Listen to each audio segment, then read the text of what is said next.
तो students, welcome to the class. जैसे कि आप जानते हैं हाइड्रोकार्बन्स की हम तैयारी कर ही रहे थे। प्लेलिस्ट चेक कर सकते हैं आप।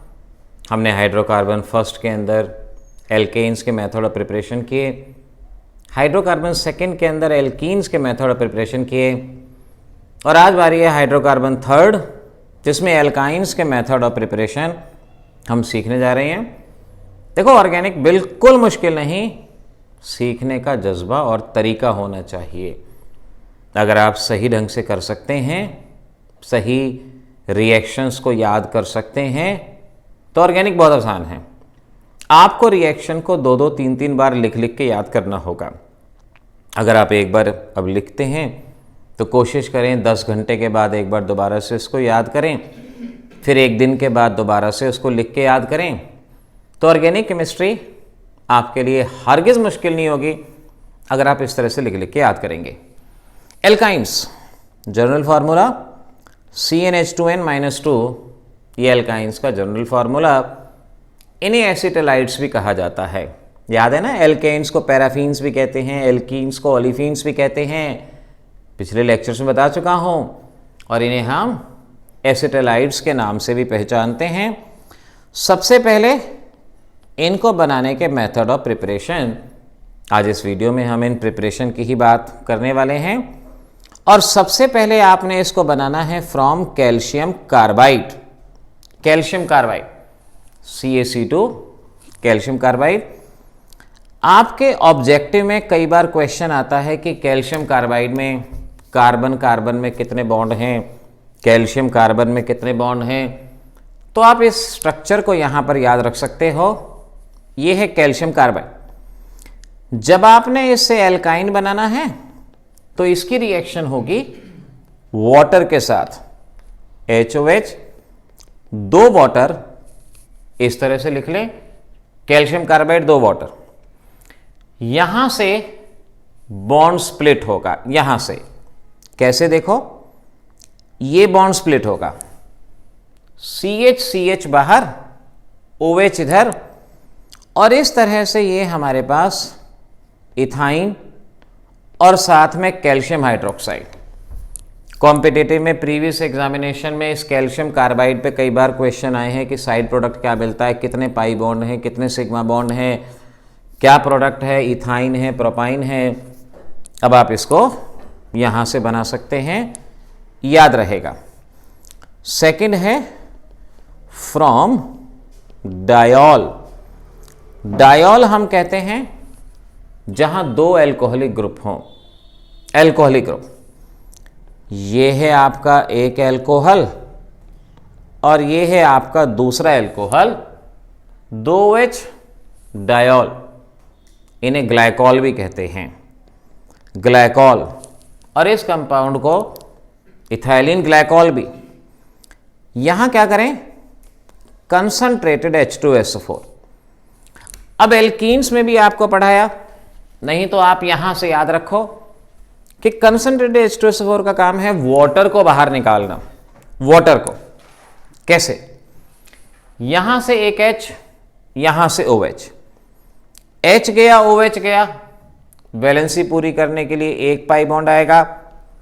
फिर यहां से H, यहां से OH, HOH गया एक पाई बॉन्ड, HOH गया एक पाई बॉन्ड, और इस तरीके से ये आपके पास एल्काइन बनेगा।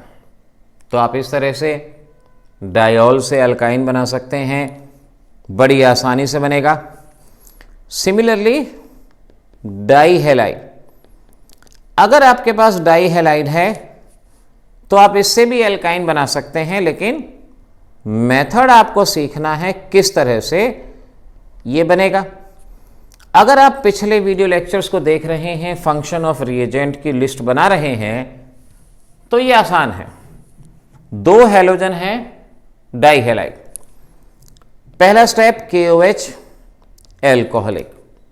अब KOH एल्कोहलिक का फंक्शन अगर नहीं जानते तो याद रखो, KCl बाहर निकलता है, पोटाशियम क्लोरीन को बाहर निकालता है। ऐसे पोटाशियम क्लोरीन को बाहर निकालता है, यानी माइनस हुआ KCl, साथ वाले से H और यहां से OH, यहां से H और यहां से OH, ये बाहर जाता है वाटर और यहां बनेगा pi bond, CHCl double bond CH2 pi bond. 2 chlorine थे, 1 क्लोरीन रह गया। अब अगर कार्बन से सिंगल बॉन्ड अटैच है तो हैलोजन निकालने के लिए KOH। अब ये बात याद रखना, अगर कार्बन से डबल बॉन्ड है, हैलोजन निकालना है, तो NaNH2 इन लिक्विड अमोनिया का इस्तेमाल किया जाता है। अब थ्योरेटिकली तो लगता है भाई जैसे यहां हैलोजन निकाला था वहां भी निकाल दो, लेकिन नहीं, ये है सिंगल बॉन्डेड कार्बन से अटैच हैलोजन और ये है double bonded. Double bonded carbon से हैलोजन निकालना है, NaCl बाहर जाएगा, NaCl जैसे वो दिखाया, और यहां से H, यहां से NH2 NH3 बॉन्ड टूटे, वैलेंसी पूरी करने के लिए बॉन्ड इथाइन बना। कॉम्पिटिटिव का एक बड़ा इंपॉर्टेंट क्वेश्चन है, वो ये है क्लोरोबेंजीन। क्लोरोबेंजीन पे NaNH2 लिक्विड अमोनिया का क्या एक्शन होगा ये पूछते हैं। तो NaNH2 का फंक्शन मैंने बताया, डबल बॉन्डेड कार्बन से हैलोजन और उसके साथ वाले से हाइड्रोजन, तो क्या क्या बाहर गया, NaCl जैसे यहां कहा, और HNH2 अमोनिया, और ये हमारे पास एक इंपॉर्टेंट स्पीसीज बनती है बेंजाइन, इसे कहा जाता है। कॉम्पिटिटिव में कई बार आता है बेंजाइन कैसे बनता है, तो बेंजाइन ऐसे बनता है। आपसे पूछते हैं बेंजाइन का IUPAC नेम क्या है, तो बेंजाइन का IUPAC नेम है 1,2-डाई डिहाइड्रोबेंजीन। याद रखना, लिख लेना, बड़ा इंपॉर्टेंट क्वेश्चन है कॉम्पिटिटिव का। 1,2-डाई डिहाइड्रोबेंजीन ये इसका नाम है। तो यहां से ये इंपॉर्टेंट क्वेश्चन को उठाएं। अगला है फ्रॉम टेट्राहेलाइड। अगर आपके पास 4 हैलोजन हैं तो आप कैसे बनाएंगे, जैसे ClCH Cl, ये आपके पास एक कंपाउंड है जिसमें 4 हैलोजन है। तो अगर 4 हैलोजन हैं तो ये मैं अपने प्रीवियस वीडियो लेक्चर्स में बता चुका हूं, जिंक का function, zinc in methanol. Zinc का फंक्शन होता है 2 हैलोजन निकालना, 2 हैलोजन, एक जिंक 2 हैलोजन निकालेगा, पाई बॉन्ड। 2 हैलोजन और हैं, एक और जिंक ले लें, तो Zn 2Cl को बाहर निकालेगा, ZnCl2 पाई बॉन्ड आएगा, और ये जिंक इन 2 को बाहर निकालेगा, पाई बॉन्ड आएगा, और इस तरीके से आपके पास आपका कंपाउंड एल्काइन यहां पर बनके तैयार हो जाएगा। ये एल्काइन का मेथड। अगर मैंने यहां पर जिंक लगाया होता तो ZnCl2 बाहर जाता और एल्कीन बनता। तो इसीलिए यहां एल्काइन बनाने के लिए टेट्राहैलाइड। और लास्ट मेथड है Kolbe's electrolysis method. Kolbe's electrolysis से आप किस तरह से बनाएंगे, सोडियम और potassium salt of unsaturated dicarboxylic acid आपका रिएक्टेंट होगा।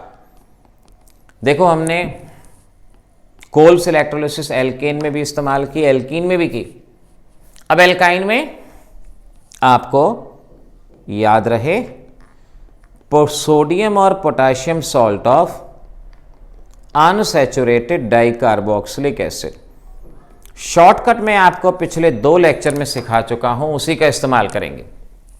अनसैचुरेटेड है, सोडियम सॉल्ट है, कैसे करना था, 2 वाटर और फिर क्या क्या बाहर जाएगा, यहां से H2, यही मैं पिछले वीडियो लेक्चर में सिखाया, यहां से NaOH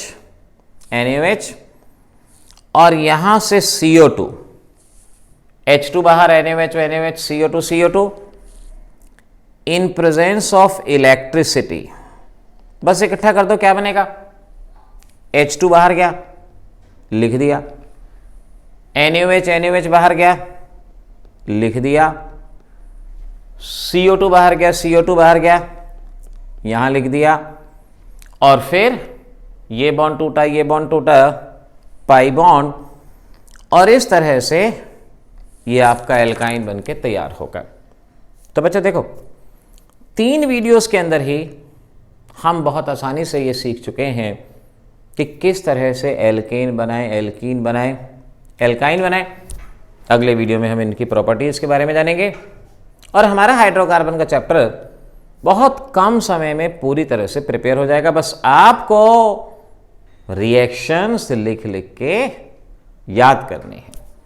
चलिए आज के लिए इतना, मिलेंगे अगली क्लास में, तब तक के लिए ऑल द बेस्ट।